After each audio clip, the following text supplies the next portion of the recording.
This is Professor Pelton. This is Algebra 2, Chapter 6, Section 3, dealing with logarithms. So now we want to bring in a couple of buttons here in your calculator, which is the common log and the natural log. There are an infinite number of logs, but to simplify things, we're going to use a couple of them more commonly. Uh, First is the common log, which is base 10, and the natural log, which is base e. So if you'd say common log, you don't need to specify what the base is. You can just leave it blank, which is typically what you see in your calculator button that just says log. There's no base. So you have to assume base 10, which is our number system. Our number system is base 10. You have 10 fingers, right? 0 through 9. Um, and we don't, so basically the calculator doesn't show a number. It just says log. That's because it's log 10. It doesn't have a log base e in the calculator. It shows ln, which is the shorthand for log base e. It means natural log. Okay, it's ln, not nl, because it's a European translation. So we can do similar transformations as we did in part one using this knowledge. So ln of e to the x is really log base e of e to the second power, which cancels and leaves you with a 2. So basically, when you see a natural log of an e, it's going to cancel, and vice versa. This is e of the log base e of 4x. They cancel, leave you with a 4x. So a base e of ln also cancels. That's what we're trying to say here. So if I see log of 1000 and there's no number specified, I have to assume it's common log. And log of base 10 of 10 to the third is equivalent because 10 to the third is 1000. They cancel, leaving me with an answer of 3. And same thing here. If there's no base specified, it must be common log. So those will cancel, leaving me with 5x squared. Okay, pause the video, try the student problems for yourself.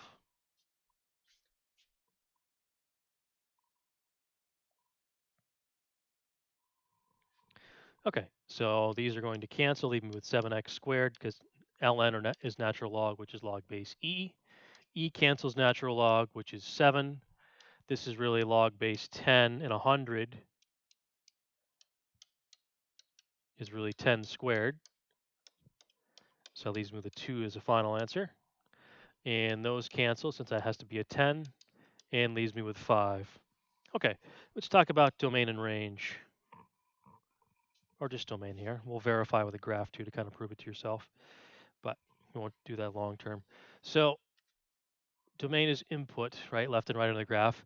What can't I be? Well, x plus 3 must be positive. Well, why is that? We'll take a generic old log, y equals log base b of x. If I convert the format back to exponent, that's b to the y equals x. Okay, can that x ever be 0, right? B to the what power is 0? Nothing. If you plug in a positive number, you get a positive outcome. If you plug in 0, you get 1 because anything to 0 power is 1. If you plug in a negative number, b to a negative number, right? What do you get? You get 1 over b to that number. So you can't get a 0 and you can't get a negative. It's impossible. Okay? Think about it. Anything you put in for y, that x, which is what's being logged, right?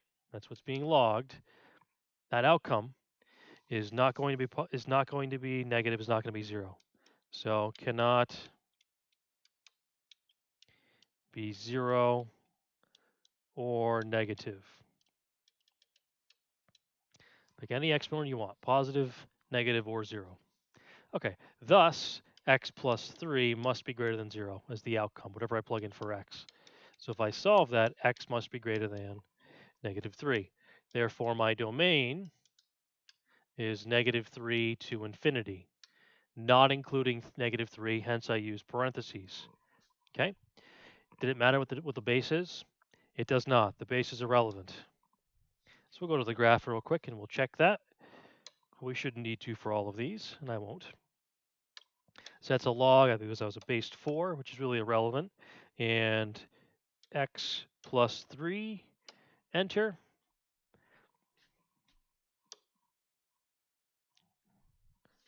There we go. And you can see we have an asymptote that it's approaching there. That it's not, actually, no, it's right there. I'm sorry. a little off on that, of x equals -3. That is the asymptote. Can't go anything past that. Okay, let's try a couple more here. Next one, 4 minus x.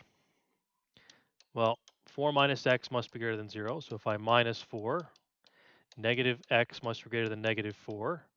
And I'll divide by -1. So x is greater than 4? No. X is less than 4, because when you divide by a negative, you must switch the sign. Okay, so if I'm less than 4, my domain is 4 or less, right? It can't be 4, so you need the parenthesis, not the bracket, and it goes towards -infinity because it's 4 or less. So log, well, it's a common log, so it's base 10 and 4 minus x. We'll graph this one and then okay. So let's see here. You know what? We'll just change this one. So that's a base 10, and that one, we'll delete that, is a 4 minus x. There we go. So you can clearly see from here we have an asymptote.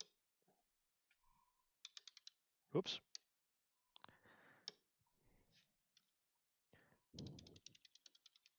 Right? Of x equals 4. That is the asymptote. Can't go past that invisible line. Okay, let's try 2 more.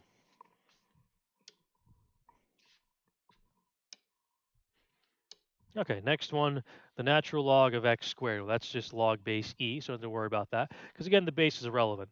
Well, if I square a number, that makes it always positive, correct? So therefore, I could plug in negative numbers here. If you plug in -5, you still get positive 25. So the only thing I have to worry about is x just can't be 0. So my domain here is -infinity to 0, union 0 to infinity. So just everything except 0, basically. Okay? All right, so let's take a look at this graph here.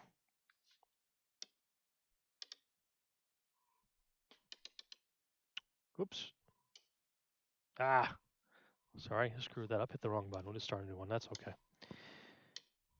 So we have the natural log of, it was x squared, right? Here we go. Notice it's going towards 0. Can't quite get there, but it goes forever left and forever right. Okay, one more. Oh, our asymptote.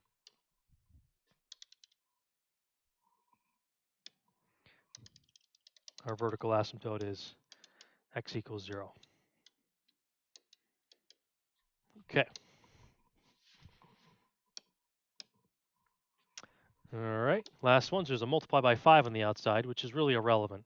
Again, only thing we're worried about is the inside, because the 2x minus 3 has to be greater than 0. So we'll add 3. So 2x is greater than 3. And divide by 2. So x is greater than 3 halves. Therefore, my domain is 3 halves to infinity. Okay. All right. So we'll graph that.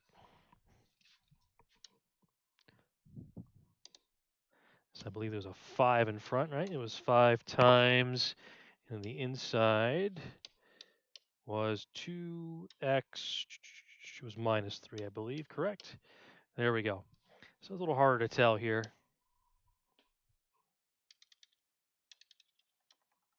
But you got your 3 halves or 1 half, what do you want to say, asymptote. Okay.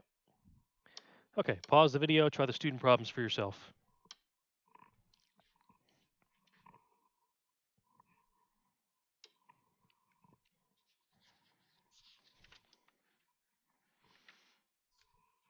Okay, student problems. 3x minus 6 must be greater than 0, or 3x must be greater than 6, or x must be greater than 2. So the domain is 2 to infinity, but not including 2. All right, next one. 1 minus x must be greater than 0. So negative x must be greater than -1. But if I divide by -1, whoops, that didn't work out too well there. X is less than 1 because they flip the sign. So I have a domain of 1 to negative, oh, I trailed off there a little bit. 1 to negative infinity. Okay, or negative infinity to 1. It always goes least to greatest when you do domain. Okay, if I square it, it means it's always going to be positive. So I don't need to worry about the negatives. I just have to worry about x minus 3 not being 0. So this x can't be 3 as a result when I add the 3 over there. So my domain, okay, is negative infinity to 3 union 3 to infinity. Okay, because that squared will make whatever I put in there positive. Okay, I just can't be a 0 in there. So the 5 doesn't make any difference because that's being added in afterwards. What's being logged is the problem. 2x cannot, I'm sorry, 2x must be greater than 0. So if I divide by 2, x must be greater than 0. So my domain is 0 to infinity. Okay, and that is the end of part 2.